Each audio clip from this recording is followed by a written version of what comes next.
What's up, guys, and welcome back to Fourth Down Fantasy. It's finally time to talk rookies. This took a little bit longer than I would have liked, but that's because I'm back at work and I'm working about 11 or 12-hour days, and that's all the way until September 9th. So holla at your boy. I'm having a great time, but I wanted to get this stuff out to you guys. I wanted to get my rookie rankings down before the biggest draft weekend of the year, which is Labor Day weekend. So I don't want to waste too much time. Let's get into it. First, we'll start out at quarterback. Joe Burrow. Moving on. At running back, we'll start from number 10 and we'll go all the way up to number 1. I'm going to keep this a little quicker. My videos have been a little bit too long. I want to keep you guys entertained. I want to get you guys knowledgeable, but I also don't want to waste time because the videos get too long and nobody's going to watch all that. You know, I'm growing YouTube channel. So again, I'm already talking too much. But number 10, A.J. Dillon. Free Aaron Jones, but they don't really seem to want to. That backfield seems destined to always be a committee. I think Jamal Williams is going to be the odd man out. Aaron Jones is probably going to lead in touches, lead in touchdowns, lead in fantasy points, but A.J. Dillon might be involved. That backfield has commitment issues, so Dillon's not a bad stash to have. Number 9, Darrynton Evans. The Titans may legitimately only carry 2 running backs on their roster. Evans is the other one behind Derrick Henry. Evans may at the very least be in on passing downs. I think that's a good bet to have when they're only going to have 2 running backs and you can get their second one behind their stud, and you can get him for free. He's probably on your free agent market if you've already drafted, and if you haven't drafted, you can probably get him in your last round. Number 8, Cam Akers. This backfield's a little iffy. Nobody has emerged yet. I mean, obviously there's been no preseason games for somebody to emerge, but Malcolm Brown's been whenever he steps in for Todd Gurley. Darrell Henderson is injured, I believe, and Cam Akers is an unproven rookie, but Cam Akers does have some, like I said, those guys aren't great. He could jump them and potentially take the Todd Gurley role in this offense. Not bad, but not great. That's why I have him at number 8. Number 7, I have Josh Kelley. Josh Kelley only needs to beat out Justin Jackson to have a solid role in this offense. Nobody's going to beat out Austin Eckler. I don't think anybody's going to have more touches than him in this backfield barring injury. Eckler's always going to be the more valuable running back, but there is somebody who could take that early down and goal line role from him and prove to make more of a 1-2 punch rather than have Eckler carry that load. I think Josh Kelley could be that guy. Justin Jackson's just whatever. Number 6, DeAndre Swift. A lot of people have Swift higher. I understand. He was a great college running back. Really enjoyed watching him at Georgia. Was expecting big things for him in the NFL, and in a way I still am. He's been injured throughout camp. He's got a fight with Kerryon Johnson. It's not a great gamble that I'm willing to take, at least not as high as he's going, because I believe he's the 3rd highest rookie running back in most drafts behind Clyde Edwards-Helaire and Jonathan Taylor, and that's just not the investment I'd like to make in DeAndre Swift, not this season. Number 5 is Jonathan Taylor.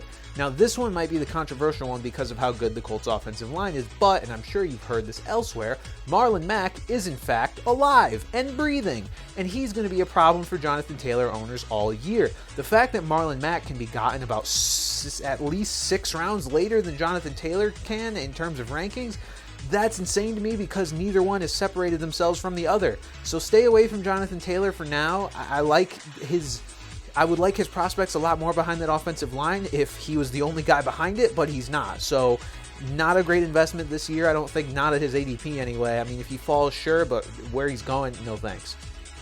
Number 4, J.K. Dobbins. Now, I don't want to talk out of both sides of my mouth because I know he is fighting with Mark Ingram as well for touches, but the difference is you can get Dobbins a few rounds later than you can get Taylor, and this is the league's either first or second best rushing attack. Whether you want to take the Ravens or the Niners, you pick, I don't care. Dobbins only has to beat out Gus Edwards and Justice Hill for carries behind Mark Ingram, and I think he could overtake Mark Ingram as the season goes along. Ingram's getting older. Ingram was very, very efficient in terms of scoring touchdowns last year, and I don't think that'll continue, so those touchdowns could be had for J.K. Dobbins, and Dobbins, I think, is ultimately going to prove to be a more elusive and effective runner than Ingram, and when you are the main or even second running back in this rushing offense, that's a job you want to have. So Dobbins, when you can get him a little bit later, he's worth that pick. Number 3, Zach Moss. Are you a Devin Singletary believer? He's fumbling a lot in camp is what the reports are saying. He wasn't spectacular last year. I'm not writing him off, but this is just a battle between 2 third-round picks. And Zach Moss, a lot of reports are saying he could potentially get the passing down role, but they're also saying he could potentially get the goal line role. If you do that math, that's fantasy points, and if you do that math, that tells me they like a 3-down skill set more or less for Zach Moss. So I like him as a rookie running back more so than most of the other rookies. Number 2, Antonio Gibson. I'm drinking that Kool-Aid.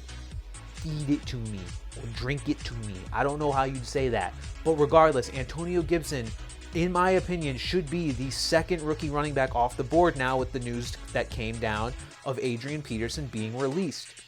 Adrian Peterson was by all accounts going to be the early down guy for Washington this season, and apparently Washington saw enough in their other running backs that gave them confidence to release AP. Do you think they saw a lot in Peyton Barber? Because I don't. Do you think they saw a lot in J.D. McKissick? You think they saw a lot in Bryce Love? Maybe. Yeah, I don't mind Bryce Love as a late round flyer, but do you think they saw a lot in the running back that they drafted this season? Probably. That's probably the answer. Washington's also going to be coming from behind a lot in games. They're going to be passing. Antonio Gibson's a good receiver. These are all things I brought up last week, but that was before AP got released. I was already hyping the kid up. A lot of people were. I'm not going to pretend I was alone in that or unique in that in any way. But yeah, Gibson is a guy now. Get him. I was saying before you should get him for your 3rd or 4th bench spot. Now I don't mind him if he's your starting flex. Go for it. And number 1, Clyde Edwards-Helaire. I don't think I have to explain this one to you guys too much. I mean, it is a little worrying that Darrell Williams could, I guess, split with him early on in the year. At least in game 1, but he's in the best offense in football. He's an incredible running back, handpicked by Andy Reid and Patrick Mahomes. He's the number 1 rookie running back this year. It's not close. Now, let's move on to receiver. Number 10, I have DENZEL MIMS. He's dealing with injury, but he's only got pretty mediocre competition to overcome when he comes back. Chris Hogan, I mean, I like Brashad Perriman, but the other receivers, and Jamison Crowder's pretty good too, don't get me wrong. But in terms of escalating to at least the number 3 receiver in an offense that's going to have to throw quite a bit, I like Denzel's odds. Don't probably own him yet, but just keep your eye on him. Number 9, Michael Pittman Jr. Michael Pittman Jr. could take the Mike Williams role in Phillip Rivers' offense, which is basically goal line guy, touchdown guy. I don't know that he'll be super productive between the 20s, but you never know. That's why I have him at number 9, but it's, again, another name to keep an eye on. Number 8, Chase Claypool, camp darling. Everyone's saying he's making non-rookie plays. He's making non-rookie plays. He's going to make a splash this year. I like the guy. My only concern is that he's got to surpass at least Deontay Johnson in terms of targets to become sustainable, a sustainable fantasy asset, but I don't think that's impossible. And who knows, maybe even as a number 3, he could be flex-worthy occasionally. The Steelers have supported fantasy receivers for as long as I've been alive, so Claypool is a guy to keep your eye on. I drafted him in the 16th round of my draft in a 12-teamer. You can probably do that, or actually, I think I got him in 14, 15, somewhere. Either way, you can get him late is my point. And Claypool is a good lottery ticket to have on another team that's going to throw and another team that has a quarterback that's not afraid to sling it. Number 7, Jalen REAGOR. Jalen REAGOR is a guy that I liked a lot more before he got hurt, obviously. Real bold take there. But yeah, he's hurt right now. He may not play the first 2 weeks of the season, maybe 3. Who knows? We don't really know that number yet. Probably should stay on waiver wires for now, maybe. I'm not sure. I've seen other rookie receivers that I like more. But yeah, REAGOR is a guy that their beat writers are saying he should have a role early in the year. Now that's not going to be the case, not week 1 at least. But yeah, guy to keep your eye on for sure. Number 6, Brandon AIYUK. Potential starting outside receiver for the 49ers, but he's also injured. Deebo Samuel is now healthy. That script kind of flipped a little bit, and that offense also doesn't throw a lot anyway, but it's a guy that could be in line for big targets anyway, when he's healthy. Number 5, Henry Ruggs. The Raiders may start 2 rookie wide receivers now that Tyrell Williams is on IR, and Ruggs is one of them. I don't know if he's going to be in the slot. I don't know if he's going to be outside. I don't know if he's going to do both. There's been sort of conflicts there because they said they want to put him in the slot, but Hunter Renfro's really productive in the slot, so who knows how that's going to work out. Either way, he's got a starting role. That's something you want to invest in, especially with a Raiders team that is also probably going to be having to throw quite a bit. Number 4, Bryan Edwards. Now, this is just a gut call. This is the Raiders' other receiver, who was drafted much later than Ruggs, because Ruggs was the first receiver off the board in the NFL draft, but his camp hype is out of control. And I know you don't want to be too naive and believe all the camp hype that's coming in every year, but Edwards has been wild. It's been, the Raiders don't want people to know how good he is, so call this a gut call. I have him number 4 on my rookie receivers, and he's going later than Ruggs is in fantasy drafts, just like he did in the NFL draft, so make sure you get some stock in Bryan Edwards. Number 3, Jerry Jeudy. Jeudy's probably the most talented rookie wide receiver in this class, but his opportunity isn't as good as some other guys. Jeudy has to compete with Courtland Sutton, Noah Fant, KJ Hamler, a good rushing offense and a quarterback who nobody really knows what to expect from him yet. I'm a Drew Lock believer. I think he takes a step forward this year, but he still has a lot of weapons to choose from, and Jeudy may not be the one that gets enough volume to be the #1 rookie wide receiver this year. That said, I love his talent. I love his possibility to become maybe the second most targeted guy on this team behind Courtland Sutton. But I also do like Noah Fant, so I don't know. It's a tough situation, but it's a guy that I do like enough to put at #3, just not a guy I want to put any higher right now.